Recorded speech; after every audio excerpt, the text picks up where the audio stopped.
echoes between pages. The girl sang in the chapel choir. Her voice gently filled the space, wrapping everyone present in a soothing blanket of soft melancholy and yearning.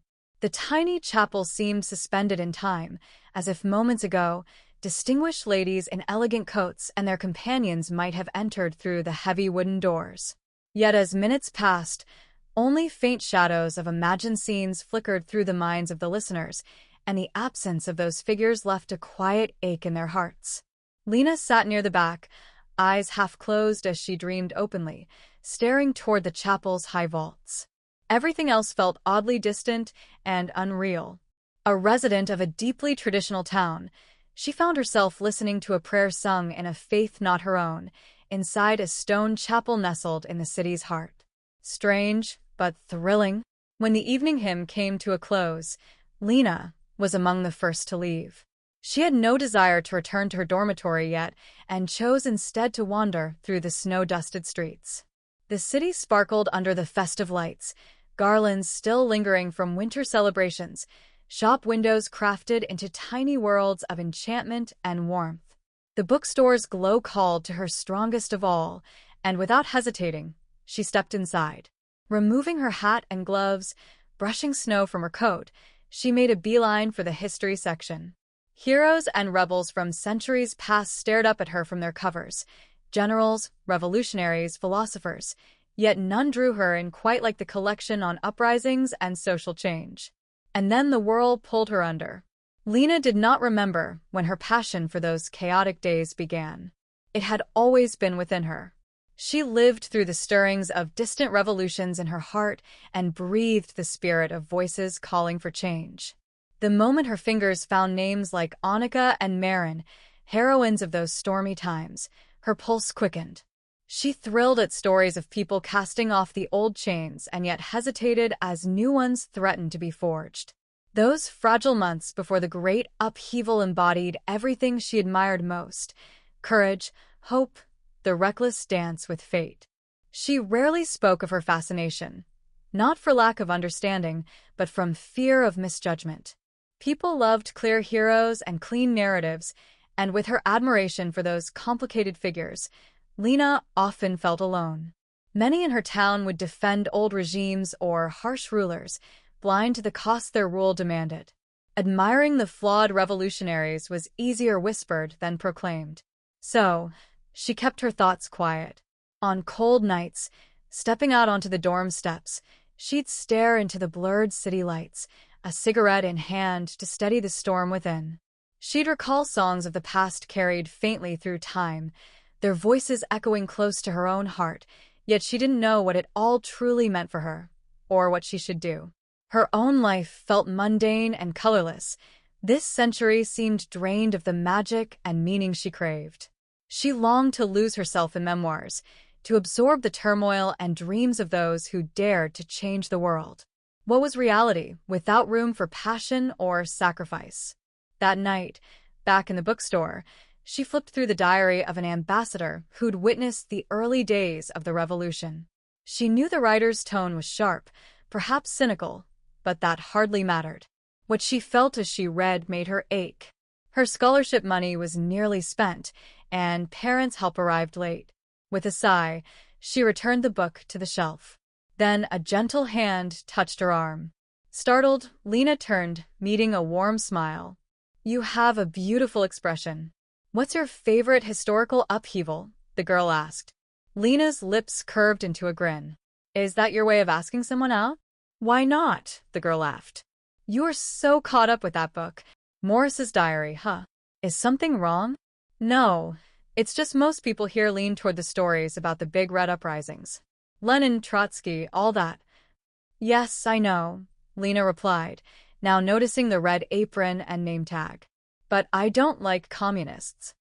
Turning to leave, Lena hoped to end the conversation, but the girl stayed. "Really? I think they saved the country when it was falling apart. They pulled it out of war, rebuilt the economy, made peace with neighbors. If someone better than Stalin had taken charge, things might have been completely different." Lena met her eyes thoughtfully. "True, but they only restored what was lost, and the civil war that followed nearly destroyed everything. Stalin's rise was the price of their own conflicts. The girl regarded her with genuine interest. I was about to tell you we're closing, but wait. How about continuing this over some pastries? My treat. It felt strange, but exciting and tender. Lena nodded quickly, laughing softly.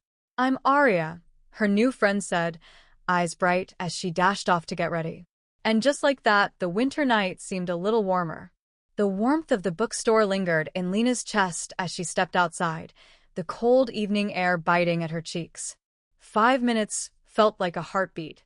When Arya returned, her smile was even brighter, and the soft glow from the street lamps caught the light in her eyes like twinkling stars. Shall we? Arya offered, gesturing toward the cozy little cafe across the street, its windows fogged from the warmth inside. Lena nodded, tucking a stray lock of hair beneath her scarf. Together, they crossed the quiet street, snow crunching softly beneath their boots. Inside, the cafe smelled of fresh bread and sweet spices. The chatter hovered low, punctuated by the clink of coffee cups and laughter. They found a corner table, small and tucked away, where they could speak without interruption. Arya pulled out a menu but let it rest unopened. So, what draws you to those old revolutions? She asked, her voice gentle but curious. Lena hesitated. It's strange. The world feels so bland now. I get restless reading about people risking everything, fighting for something that mattered. Not just survival or comfort, but change, hope, a dream of something better. Arya nodded in understanding. I get that. It's like living in black and white and craving color. A shy laugh slipped from Lena's lips. Exactly. They ordered warm drinks and a plate of pastries covered in powdered sugar. The sweetness was a comforting contrast to the chill outside. As their conversation deepened, Lena felt her guard softening. Arya listened attentively, her eyes never leaving Lena's face, as if she were deciphering every unspoken word. I spend a lot of time alone, Lena admitted. It's easier that way. People don't always understand or accept. Arya's hand brushed lightly against Lena's across the table. The touch was tentative, hopeful. We understand each other tonight, Arya said softly. You don't have to hide when you're with me. Lena's heart fluttered, a timid spark igniting deep within. Across the table, Arya's smile was warm, inviting, an unspoken promise of companionship in a world that often felt cold and indifferent. Outside, the snow continued to fall, blanketing the city in quiet white. Inside, the fragile beginnings of something new were unfolding between them, an echo of the courage and hope Lena admired in the pages of her beloved books. For the first time in a long while, Lena felt the stirring of a different kind of revolution, the one that starts quietly between two hearts daring to connect. The cafe's soft hum wrapped around them like a cocoon as Lena and Arya talked late into the night. The conversation flowed effortlessly, shifting from history and politics to music and dreams. Each shared story peeled away a layer of loneliness that had settled over Lena like a heavy fog. Arya told Lena about her own quiet rebellion, rejecting the expectations in her small town, refusing the path others laid out for her. I want to create something real, she said, her voice steady but vulnerable. Not just follow footsteps, but leave a mark. Lena nodded, feeling that same fire flicker inside her. I think that's why I'm drawn to those stories, she said softly. Because they're messy and imperfect but alive. Full of people who dared to be different. When the cafe finally dimmed its lights, signaling closing time, neither wanted to leave. Snow was still falling gently outside, thick blankets softening the world into quiet. Arya slipped her hand into Lena's, fingers curling around her own warmly. Walk with me? Arya asked. Without hesitation, Lena agreed. Together, they stepped into the night, footprints tracing their slow path through the silent streets. The city's cold stars twinkled overhead, and the air smelled faintly of pine and winter's promise. At the dorm steps, they paused. Lena's breath rose in soft clouds. Can I see you again? Arya whispered. Lena's smile was shy, but sincere. I'd like that. Their fingers squeezed, a silent vow lingering between them, fragile yet fierce. Inside, Lena felt the quiet revolution inside her grow, a defiant hope that maybe, just maybe, her heart had found a place to belong. The night had changed everything, and it was only just beginning. Days passed, each one carrying a quiet anticipation that Lena hadn't known she was missing. Classes, lectures, and the constant hum of the dorm felt different now, softer, like the world had shifted on its axis. Every message from Arya, every smile exchanged between hurried glances, stirred something deeper inside her. They met often, sometimes in the cafe that had become their refuge, sometimes wandering the city streets cloaked in winter's hush. With Arya, history wasn't just stories in books anymore. It was alive in conversation, in laughter, in stolen moments.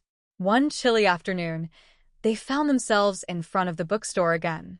Snow still dusted the steps like gentle confetti. "I brought something for you," Arya said, pulling a small parcel from her bag. Lena's fingers trembled as she untied the simple string. Inside was a worn but beautifully bound book, an old collection of letters from women who had lived through revolutions of their own time. "Stories like yours," Arya whispered. Lena's eyes glistened. "Thank you. This means more than I can say." As the sun dipped low, painting the sky with shades of rose and amber, Lena realized she was no longer alone in her reverence for the past or her hopes for the future. With Arya by her side, the pages of history were no longer escape. They were a map, guiding her toward a life lived not just in dreams, but in love's quiet, unfolding revolution. And in that moment, beneath the fading light, Lena knew that some stories, like hers, were just beginning. Continue and end. Winter softened into early spring, the city's edges melting from icy gray to gentle hues of green and gold. Lena and Arya's bond deepened, no longer just two souls connected by shared passion for forgotten revolutions, but by the quiet revolution unfolding between them. One afternoon, beneath budding trees in the park where they often met, Arya took Lena's hand and smiled. "I don't want to just read about courage anymore. I want us to be brave together." Lena's heart swelled. "I want that too." They leaned into each other, sunlight filtering through new leaves, the world awakening around them as their hearts did the same. Their story wasn't made of grand gestures or heroic battles, but of small, honest moments, a whispered conversation at dusk, a hand held through uncertainty, the courage to be seen and loved as they truly were. In loving each other, Lena found a new kind of revolution, one that started within, blossoming outward in defiance of fear and loneliness. And, in that, they were unstoppable. The past that had shaped them now gave way to a future they would write together. One page, one promise, one love at a time.